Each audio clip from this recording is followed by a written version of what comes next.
What does it mean to have a holy marriage? Welcome to this, your daily 180 Bible study. We've begun a study on the subject of marriage, specifically holy marriage. And we're looking at Ephesians 5:22 through 33 and looking there at what the inspired writer, the Apostle Paul, has to say about marriage. And it's very interesting that we see this interconnectedness as he begins to talk about marriage. He's using the church to illustrate marriage, but marriage is an illustration of the church. The two are great illustrations of one another. When we look at God's ideal for the church, we're looking at God's ideal for marriage. And yesterday, I asked you to notice verse number 27, where he tells husbands that they're to love their wives, that they are to be like Christ and love them as Christ loved the church. And in verse 27, he says that he might present her to himself a glorious church, not having spot or wrinkle or any such thing, but that she should be holy and without blemish. The idea of holiness is the idea of something that is set apart as special. It's not common, it's not cheap, it is something of great value.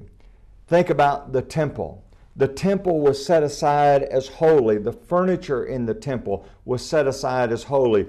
You had the altar of incense. Someone couldn't just go in and say, hey, I think I'd like to have that altar at my house. You can't do that.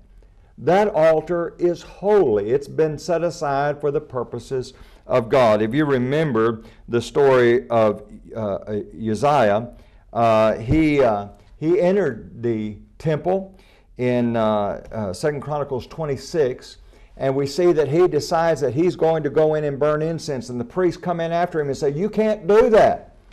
But he decides that he's going to do it anyway. And verse number 16 says, but when he was strong, his heart was lifted up to his destruction. For he transgressed against the Lord his God by entering the temple of the Lord to burn incense on the altar of incense. And as a result of that, he became leprous. God said, no, that's set aside. You don't do with that as you please. That's for my purposes.